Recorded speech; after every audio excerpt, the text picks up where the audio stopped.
L'idée cette année, c'est donc de faire table rase du passé, de corriger les erreurs. J'ai déjà commis ma toute première erreur de la cyclo. Attention! Qu'est-ce qu'on disait? C'est incroyable. Il n'y a aucun moment sur cette ascension où je me suis vraiment senti dans le bon groupe de niveau. Allez, vélo. Vélo Hipat. C'est la seule fois où je vais vraiment me sentir dans le bon groupe de niveau. C'est la toute dernière difficulté du parcours, l'ascension du Mont Ventoux par Bédouin. Il va falloir montrer que je suis capable de monter un petit peu plus en cadence. Ce que je vais décider, c'est de faire all-in. Salut à tous, on commence cette vidéo à Villard-de-Lans. On est mardi 27 mai 2025, la cyclosportive elle aura lieu le 1er juin. Vous allez vous dire que je commence cette vidéo un tout petit peu trop tôt, mais c'est normal, c'est parce que le voyage il commence maintenant. On est à Villard-de-Lans, donc Villard-de-Lans c'est la ville où a eu lieu la précédente vidéo, la JFNY Villard-de-Lans, et là je suis en itinérance, c'est-à-dire que d'ici dimanche je serai à Vaison-la-Romaine, même d'ici tout à l'heure d'ailleurs, et je voyage avec mon vélo, bien sûr, en mode backpacking, rangé un peu en vrac et dans les buissons, vous inquiétez pas, le cadre va bien. Mais on va partir maintenant, je sais pas ce que je vais vous filmer jusqu'à dimanche, on va faire quand même soft, parce que sinon la vidéo va durer des heures, mais c'est parti, c'est le début de la seconde partie de ce voyage vers Vaison-la-Romaine et le Mont Ventoux. Non, vous ne vous trompez pas, j'ai bien appelé cette vidéo « Comment gagner 200 places au GF Ventoux 2026 et non 2025 ». Pourtant, oui, j'ai bien disputé le GF Ventoux 2025 et non 2026. On est en octobre 2025 à la date de sortie de cette vidéo. Donc, on va s'atteler à parler du GF Ventoux 2025. Mais cette vidéo sortant si tard, on est en octobre après tout, je suis obligé de me rendre à l'évidence. Cette vidéo va faire peut-être plus de vues en 2026 qu'en 2025. Donc, à toutes les personnes du futur, à toutes les personnes de 2026, de mai 2026, qui regardaient cette vidéo, sachez que vous avez mes salutations toutes particulières du passé. C'est vous qui régalez. À part ça, oui, 2 cyclos à 1 semaine d'intervalle, c'était donc bien ça le programme en cette fin du mois de mai 2025. Et je vais vous dire, cette organisation, elle a eu de multiples avantages pour moi. De 1, un seul voyage, un seul aller, un seul retour en train, et entre les deux, un petit déplacement à vélo, qui plus est en bikepacking, histoire de bien kiffer la vie. De 2, je prépare mes bagages qu'une seule fois. J'économise du temps, j'économise du stress, et au final, malgré le fait qu'on roule beaucoup, j'aurais jamais autant roulé entre 2 cyclos, je crois, de ma vie, on économise beaucoup de fatigue, autant mentale que physique. Mais chaque chose en son temps, je vous propose. Pour vous plonger un petit peu plus dans l'ambiance de cette cyclo, faut que je vous dise un peu 2-3 mots sur ce magnifique parcours que j'ai pu faire entre Villard-de-Lans et Vaison-la-Romaine à l'occasion de ce petit déplacement en backpacking. On avait parcouru 153 km à travers le massif du Vercors, à travers le parc des Baronnies provençales, et on est passé par des villes comme Die, Saint-Nazaire-le-Désert. Ouais, c'est rigolo comme nom, Saint-Nazaire-le-Désert, et Nyons. Et je remercierais bien volontiers mon voisin de place dans le TGV pour Lyon, juste avant la JFNY, parce que c'est lui qui m'a aidé à élaborer cette trace, donc c'est super cool, ce genre de rencontre. Voilà, je savais pas exactement que faire de ce que je vous ai filmé et de ce que je vous ai raconté à l'instant, ça rentrait pas exactement dans le cadre du GF Ventoux 2025, mais après tout, ça fait partie aussi du déplacement, donc c'est assez cool à raconter, et j'espère que cette petite touche de voyage juste avant la cyclo vous aura plu. Maintenant, place à la vidéo et à l'aventure. Bon, vous connaissez la chanson, comme à chaque fois, on arrive à Vaison-la-Romaine. Vaison-la-Romaine, c'est la ville départ du GF Ventoux, comme chaque année. On s'installe dans le Airbnb, on fait les courses, et maintenant quoi, on est mardi et on est à 5 jours du GF Ventoux. Qu'est-ce qu'on va faire pour tuer tout ce temps? Heureusement, vous, à travers cette vidéo, vous n'allez pas les sentir passer ces 5 jours, mais moi je peux vous dire que, par moments, ils ont pu paraître un petit peu longs. Pas que Vaison-la-Romaine soit une ville particulièrement ennuyeuse, mais vous savez, quand vous avez un événement comme ça, une cyclosportive que vous attendez avec beaucoup d'impatience, vous trépignez et vous tournez un petit peu en rond. Alors rappelez-vous, pour ceux qui me suivent depuis plus d'1 an maintenant, ou même ceux qui ne me suivent que depuis très récemment, l'année dernière, en 2024, j'avais participé à ce même GF Ventoux avec un parcours un peu différent. J'avais terminé à la 542e position sur un petit peu plus de 2000 participants, ce qui en soi n'est pas si mal, mais l'ascension du Ventoux, elle, s'est montrée particulièrement désastreuse pour moi. Je diminue l'allure parce que si je continue comme ça, je vais être trop fort pour le Ventoux. Je lâche.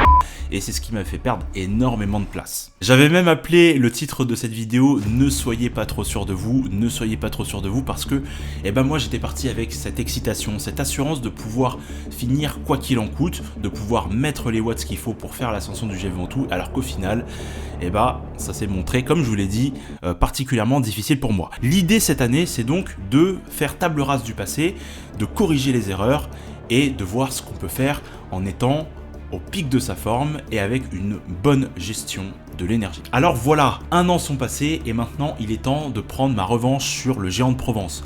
Donc à quoi va servir cette vidéo? Cette vidéo, elle va nous permettre de dresser la comparaison entre ma performance de 2024 et ma performance de 2025.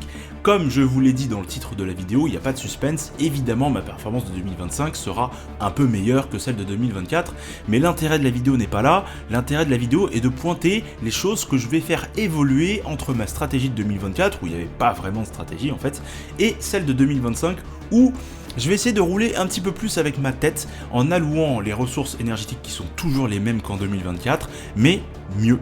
Voilà l'intérêt de cette vidéo, et tout au long, on va essayer de prendre quelques extraits de ce qui s'est passé en 2024 pour les comparer avec ce qui s'est passé cette année, et vous allez voir, ça va être assez intéressant comme comparaison. On peut facilement gagner pas mal de place juste en allouant correctement son énergie. C'est ça l'objet de cette vidéo. Donc comme je vous ai dit à l'instant, on est arrivé le mardi soir, ce qui faisait qu'on avait 4 jours pleins entre le mercredi et le samedi pour se préparer au mieux à cette échéance du GF Ventoux 2025. C'est donc parfaitement idéal. Et donc, je ne vais pas passer en long, en large et en travers sur ces 4 jours de préparation, je pense que ce serait un peu long. Ce que je peux vous en dire, le résumé que je peux vous en faire, c'est que le mercredi, on a fait une petite sortie longue accompagnée, puisque j'étais avec Rob de la chaîne Dropped, je vous invite à visiter sa chaîne si ça vous intéresse. On a fait 130 km à travers le Ventoux, sans le monter. On est notamment passé par les gorges de la Nesque dans le sens de la montée, même si je sais que en 2025 ce sera dans le sens de la descente, pas en 2026, attention à ça. Et ascension du col des Abeilles, col qu'on avait gravi en 2024 et qui m'a laissé de très merveilleux souvenirs puisque c'est là que j'avais eu ma toute première fringale. Jeudi, sortie un petit peu plus courte mais non moins difficile cependant puisqu'on a fait l'ascension du Mont Ventoux par Bédouin. Non, ce n'est pas suicidaire, je voulais faire ça pour prendre un peu mes marques, prendre un peu mes repères sur les ascensions longues. Et ça m'a permis un petit peu de faire un repérage, de me rappeler un peu où sont les lieux marquants de l'ascension, histoire de savoir comment je dose ma puissance tout au long de cette ascension.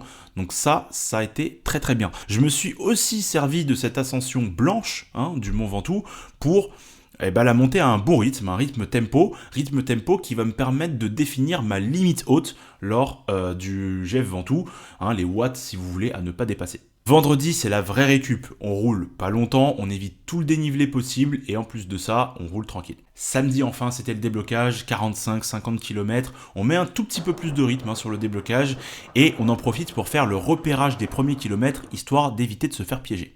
Voilà, on est prêt, enfin je crois. Parce que avant ça, on a le fameux passage obligé par le village départ de Vaison-la-Romaine, histoire de chercher son dossard et son maillot pour la cyclosportive de dimanche. Encore une fois, vous connaissez la musique. Alors, cette année, le GF Ventoux, il a pris de l'ampleur. On a plus de coureurs, on change de maillot et on change de sponsor. C'est plus Lapierre le sponsor, désormais c'est Colnago.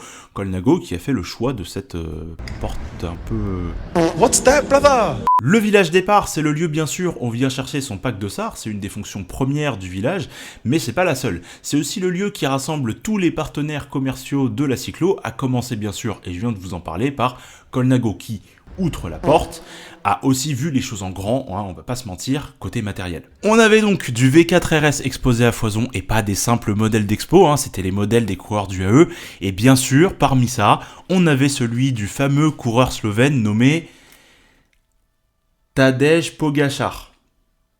Et dans mon script, ils disent qu'il a gagné 4 Tours de France. C'est un dictionnaire de japonais en fait. Ça y est, vous êtes prêts? On est prêts pour le GF Ventoux 2025. Regardez, la caméra est là sur le casque. Il est à peu près 6h30, donc là je vais partir. Hier soir, petit coup de pression.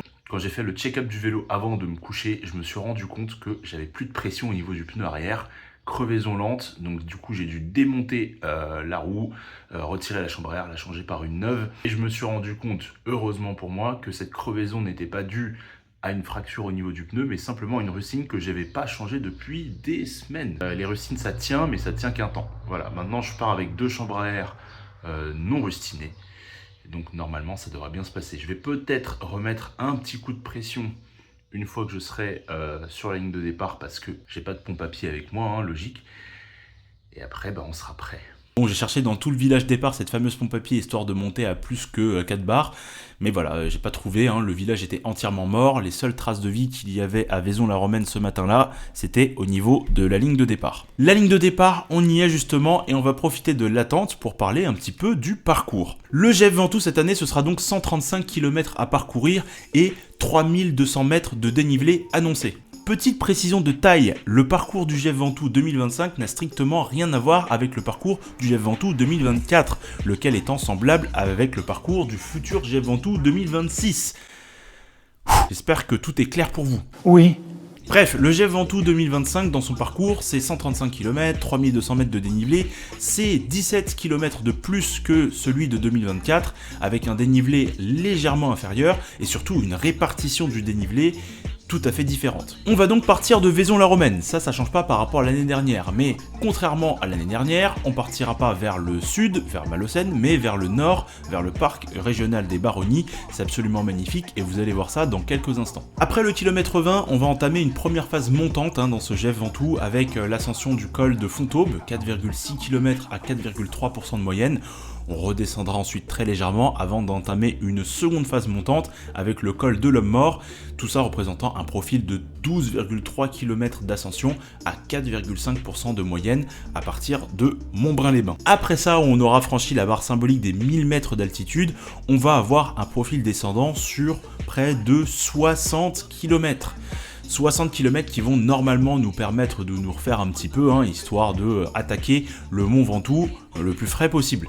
On va notamment passer par les gorges de la Nesse qu'on fera en descente, alors que sur l'édition 2024 et sur l'édition 2026, ça se fait en montée. Et enfin, après Ville-sur-Ozon, qui marque normalement l'entrée des gorges de la Nesse, pour nous ce sera la sortie, on entamera l'ascension finale vers le Mont Ventoux et, tradition oblige, cette ascension se fera par le versant de Bédouin, le plus difficile jusqu'au chalet Reynard. Pour ce qui concerne les ravitaux, ils seront au nombre de 4 tout au long du parcours. Le premier sera au niveau du kilomètre 42, au pied du col de l'Homme Mort, le suivant au niveau du kilomètre 75 vers Sceaux, le troisième au pied du Mont Ventoux, au kilomètre 119, enfin un quatrième ravito, un ravito bonus vous sera permis au cours de l'ascension du Mont Ventoux, après le chalet Reynard, au kilomètre 131. Ma stratégie ici, c'est de ne prendre bien sûr qu'un seul ravito, et je cible tout particulièrement le ravito du pied du Mont Ventoux. Pour moi, il est particulièrement stratégique. Ok, est-ce que c'est bon pour vous? Oui. Oh. Ok, alors maintenant, place au départ. Si on veut faire mieux que l'année dernière, maintenant, plus droit à l'erreur. Salut, les filles, les gars, le tout sang, allez, bon courage, respectez-vous, vous êtes calmés. À tout à l'heure. Ciao, tout à l'heure. Bon, alors aussi banal que peut paraître ce départ, en fait, j'ai déjà commis ma toute première erreur de la cyclo.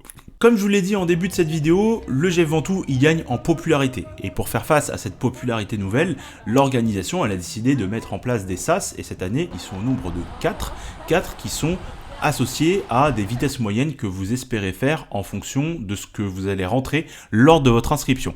Et lors de votre inscription, justement, vous pouvez rentrer différentes valeurs comme 18, 20, 22, 24, 26, 28 km/h. Moi, l'année dernière, en 2024, j'avais terminé le GF Ventoux à une vitesse moyenne de 22 km/h. C'est associé à une vitesse moyenne plutôt basse par rapport à tous les échelons qui peuvent suivre. Donc pour l'inscription en 2025, ce que je me suis dit c'est oui, je vais réussir à faire mieux, mais est-ce que je vais réussir à faire beaucoup mieux? Je sais pas. Donc j'ai décidé de mettre 24 km/h. SAS 3.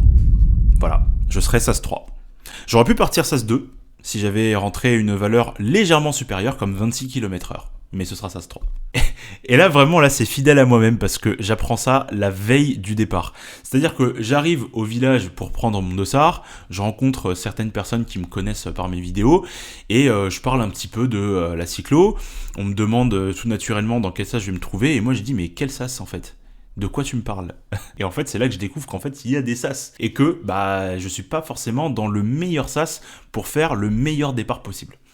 Bon, c'est pas grave. Alors, au lieu de vous dire ce que j'ai fait pour y remédier, bah, je vais plutôt vous dire ce que je n'ai pas fait. Et ce que je n'ai pas fait, bah, c'est paniquer. Voilà, j'ai fait le départ comme tout le monde. J'ai fait le départ comme tout le monde, donc même allure, il y avait des ralentissements, c'est un peu frustrant, mais voilà. On prend le temps et on sait que dans la suite de la cyclo, bah, ça va se décanter et on va pouvoir un petit peu accélérer. Après voilà, je vous dis ça, c'est normal, hein, j'essaye de tenir des propos à peu près responsables sur cette chaîne, mais c'est vrai que sur le terrain, sur la route, c'était difficile de pas retenir un petit peu de frustration, parce que même après quelques kilomètres, eh bah, on était toujours en rang très compact, et c'était parfois assez difficile de rouler comme on aurait souhaité rouler. J'essaye de me frayer un chemin quand c'est possible, mais voilà, je suis pile au milieu de 4000 participants, il y en avait 2000 devant, il y en avait 2000 derrière. Donc c'était pas vraiment envisageable pour moi d'accélérer pour l'instant. Heureusement, tout ça, ça me rappelle bien le contexte du GF Ventoux de l'année dernière, où on a évolué exactement de la même façon. Bon, au 10e kilomètre, on est sur un profil légèrement montant, donc depuis le départ, ça commence, mais vraiment tout doucement,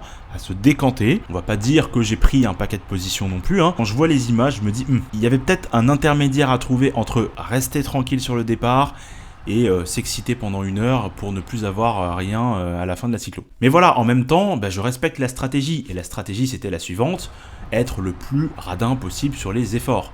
Pas être radin sur les relais au risque de fatiguer les autres à ma place, mais plutôt d'éviter de faire trop d'efforts plus qu'il n'en faut. Et sur ce point-là, on peut pas se mentir, pour l'instant la stratégie elle est plus que respectée. Première descente avant la vraie première difficulté, et comme vous le voyez là, on peut prendre un petit peu de vitesse, donc je regagne tout doucement des positions, mais ça reste encore très marginal. Mais c'est cool parce que voilà, on peut enfin se relâcher un petit peu, hein, et ça s'est un petit peu décanté, il y a moins de personnes, on n'est plus obligé de regarder à gauche à droite.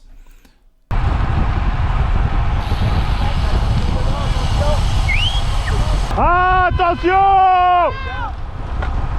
Voilà, ça c'est exactement ce que je me disais avant de voir ça. Là, on a une chute qui a impliqué 4 cyclistes sur la route la plus droite, la route la plus large que vous pouvez imaginer.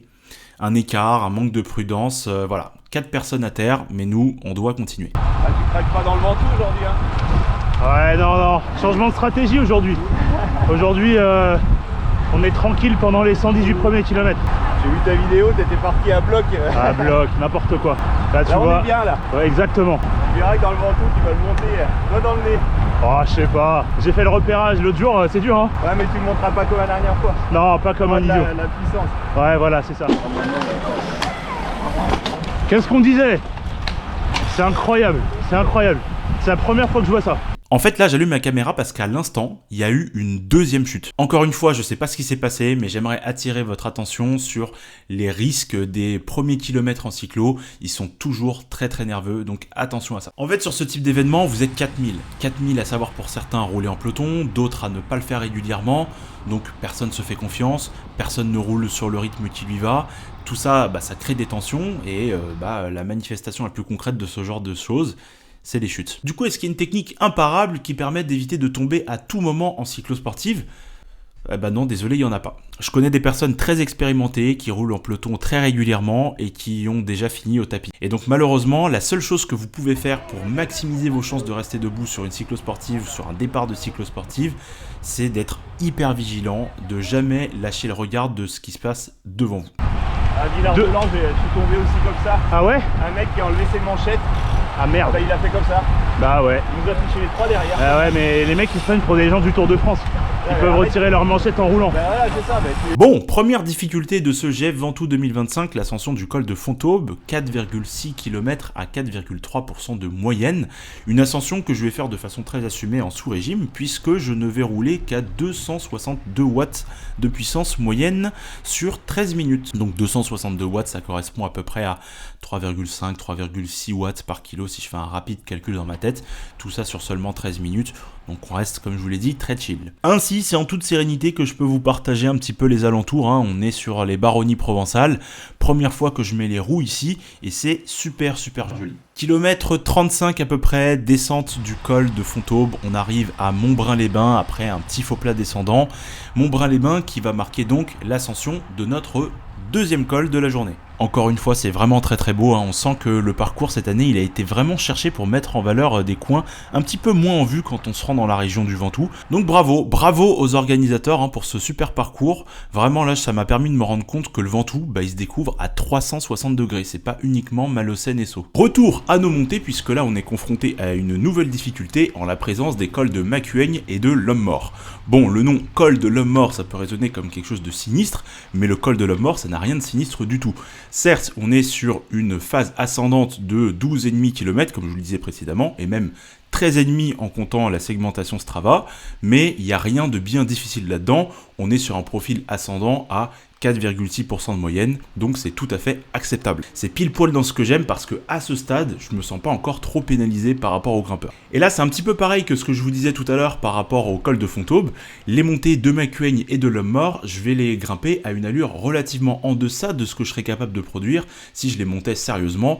C'est-à-dire que là, sur cette ascension, j'ai mis à peu près 248 watts moyen, donc on est sur une allure chill, peut-être même un tout petit peu trop chill. Allez, là c'est les 10 derniers mètres avant la bascule. On a remonté pas mal de place, on va se concentrer. Et en fait, quand je regarde les images et aussi quand j'y repense, il n'y a aucun moment sur cette ascension où je me suis vraiment senti dans le bon groupe de niveau, le groupe de niveau qui me tirait un peu plus vers le haut. Parce que voilà, l'avantage d'être dans le bon groupe de niveau, c'est que c'est lui qui donne le pace, c'est lui qui donne le rythme, c'est pas à vous de le faire. Et donc du coup, en général, vous en mettez légèrement plus que ce que vous auriez fait si vous étiez tout seul. Par conséquent, j'ai pas de rythme, j'ai pas de référence si ce n'est les miennes. L'avantage de ça, c'est qu'on se met jamais vraiment dans le rouge, et donc c'est toujours idéal par rapport à la stratégie qu'on s'est dite.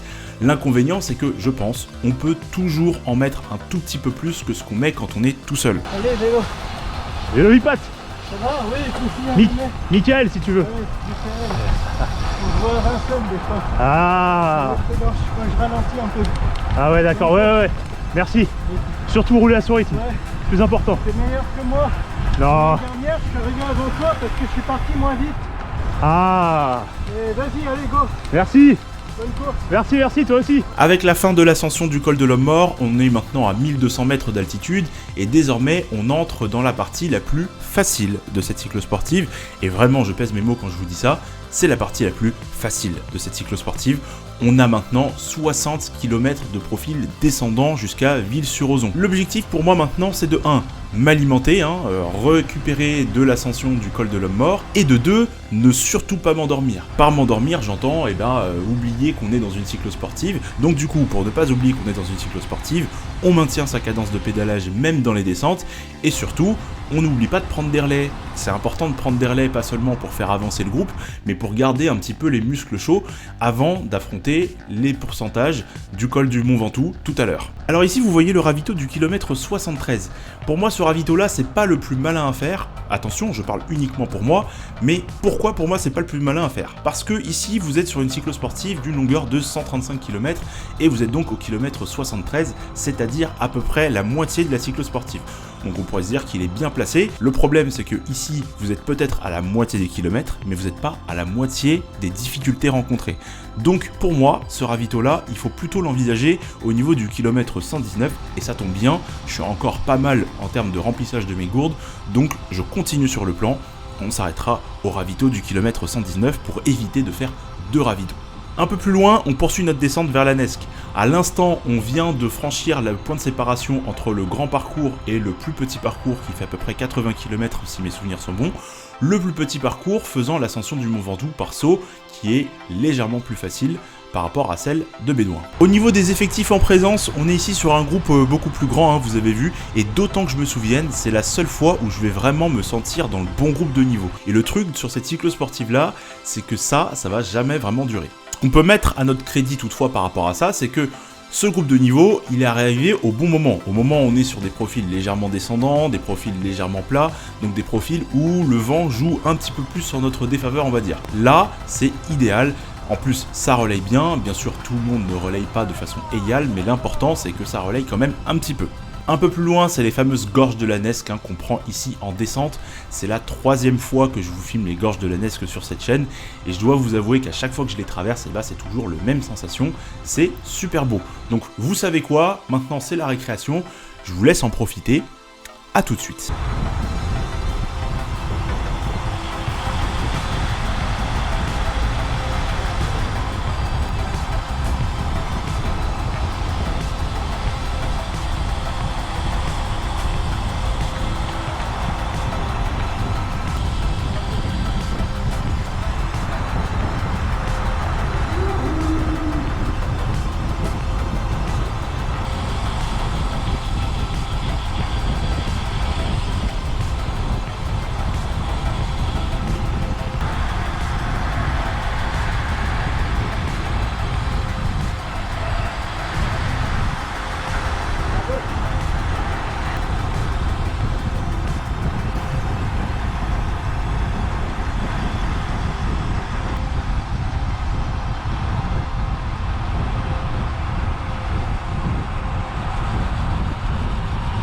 Ville-sur-Ozon, fin des gorges de la Nesque. On est au kilomètre 108 et donc on est à l'approche de la toute dernière difficulté du parcours. J'ai plus besoin de vous la présenter.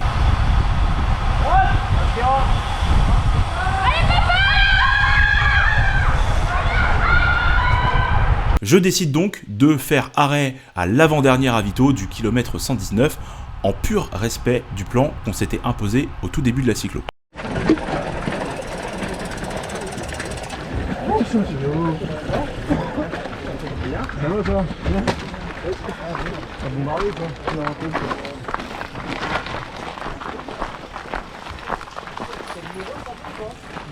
Ça fait combien de temps? Trop longtemps.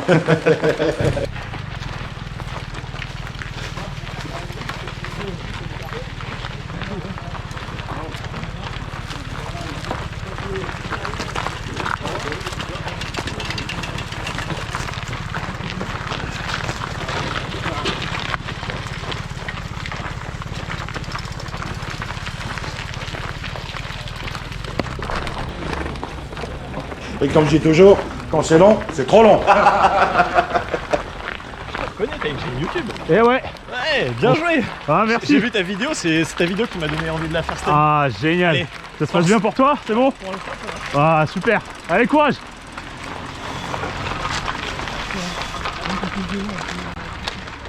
Yep.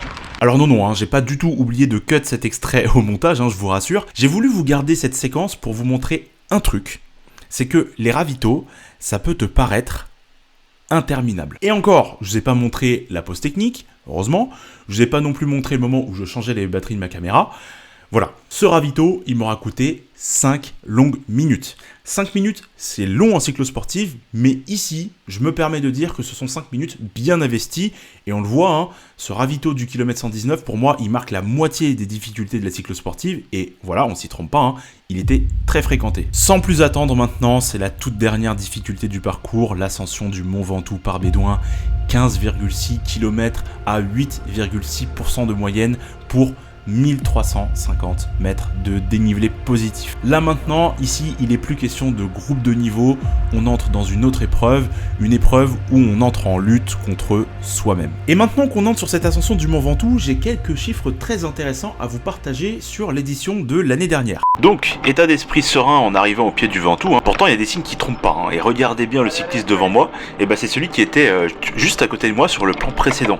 Et là, il est déjà hors de portée, quoi. Mais dans la suite des choses, malheureusement, c'est pas un, c'est pas deux, c'est peut-être même une centaine de participants qui vont me reprendre par-ci, par-là, tout au long de l'ascension. Et c'est là qu'il faut faire attention. Il faut faire attention à l'impact moral que ça peut avoir, parce que sur le coup, on se pétrit dans des questionnements qui n'ont plus rien à voir avec l'ascension du Ventoux. En 2024, lorsque je me présente au niveau du virage de Saint-Estève, je suis à la 352e position sur un peu plus de 2000 participants. C'est pas mal, hein. À la fin de cette ascension, je me retrouverai à la 542e position. Aïe. Soit une perte nette de 190 places entre le virage de Saint-Estève et le col du Mont Ventoux. J'ai, je pense, mal géré certains aspects de la course. C'est pas terminé, c'est pas terminé. Cette ascension du Mont Ventoux, je vais la boucler en un temps interminable de 1h53 minutes, ce qui me plaçait à l'époque à la 1054e position parmi ceux qui ont grimpé le plus vite le Mont Ventoux. Bon, 1054e position, ça veut dire que la moitié des participants ont fait mieux, la moitié des participants ont fait moins bien. Je vais vous le dire de façon très nette, on ne peut pas, on ne doit pas reproduire ça cette année. Et pour des raisons évidentes de suspense, je ne vais pas vous communiquer les performances que je vais réussir à faire sur cette ascension. Ça, vous le saurez lorsqu'on aura franchi la ligne d'arrivée tout à l'heure. Mais ce que je peux vous dire à ce stade, c'est que le virage de Saint-Estève, je vais le franchir à la 498e position. 498e position, c'est beaucoup moins bien que ce que j'ai fait l'année dernière, mais c'est le reflet de ma position assez conservatrice sur ces 119 premiers kilomètres. Maintenant, il va falloir montrer que je suis capable de monter un petit peu plus en cadence sur ces derniers kilomètres qui me correspondent pourtant le moins. Seul ne compte plus que l'écoute de mon corps avec pour un objectif, arriver au sommet quel que soit le temps que ça va me prendre. Et pour ça, il faut que j'évite à tout prix une chose, c'est la crampe. Alors je m'en rends pas tant compte que ça sur l'ascension, tant je suis concentré sur mes sensations, le fait de pas avoir de crampe, mais oui, ça marche tout doucement, je remonte des positions. Et j'en remonte bien plus que je me fais remonter. On dirait bien, mais on verra, que la méthode conservatrice que j'ai adoptée sur les premiers kilomètres, elle est en train de porter ses fruits.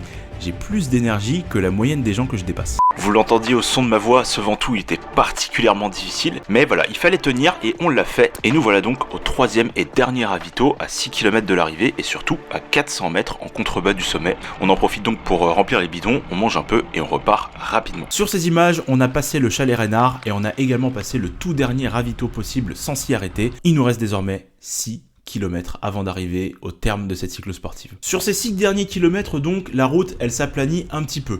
On passe d'un pourcentage moyen de 10% à un pourcentage plutôt aux alentours des 6%. Pourtant, c'est bien à partir de là que je commence un peu à marquer le coup. Je ressens un petit peu plus la chaleur, je ressens un petit peu plus le manque de calories. Il va vite falloir que cette cyclosportive arrive à son terme pour moi là. Du coup, ce que ça donne pour moi là, c'est que par moment j'avais l'impression d'en mettre un petit peu trop et le monde après, quand je regardais mon capteur de puissance, et c'est exactement l'inverse, je voyais que j'étais en dessous de ce que je voulais produire. Il fallait rester concentré donc sur cette fin d'ascension et ce que j'essayais de faire au maximum, comme je vous le disais, c'était de regarder très régulièrement mon capteur de puissance histoire de ne jamais décrocher. On est sur les derniers kilomètres de cette ascension.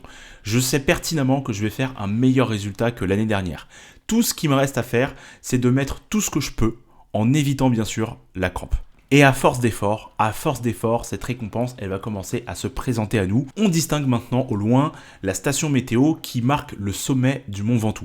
Il nous reste plus que le dernier kilomètre un peu difficile, celui à 12% de moyenne. Manifestement, les crampes, elles ont eu raison de quelques cyclistes devenus des randonneurs, mais moi, j'ai encore cette chance d'être assis pour un moment encore sur ma selle. Et ce que je vous propose maintenant, c'est de vivre ces derniers instants, la dernière minute du GF Ventoux 2025 pour moi. La respiration, elle est lourde, au moins autant que les jambes, mais mon capteur me dit quelque chose, il me dit que la fin est proche. Et là, je sens que ça va. Oui, je suis mal, mais je suis pas au bout du rouleau. Et ne pas être au bout du rouleau en fin de cyclo, c'est très mauvais signe. Ça veut dire que j'aurais dû en faire plus. Alors là, ce que je vais décider, c'est de faire all-in.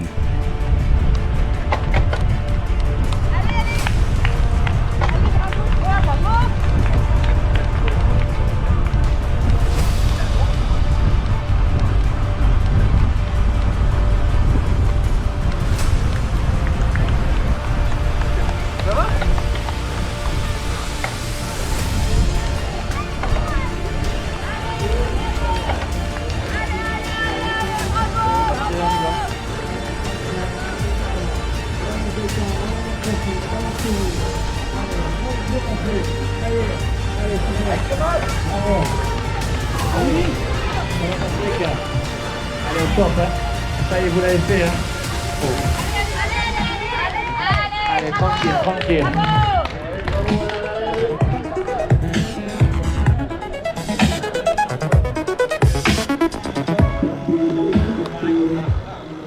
C'est moi ici, hein.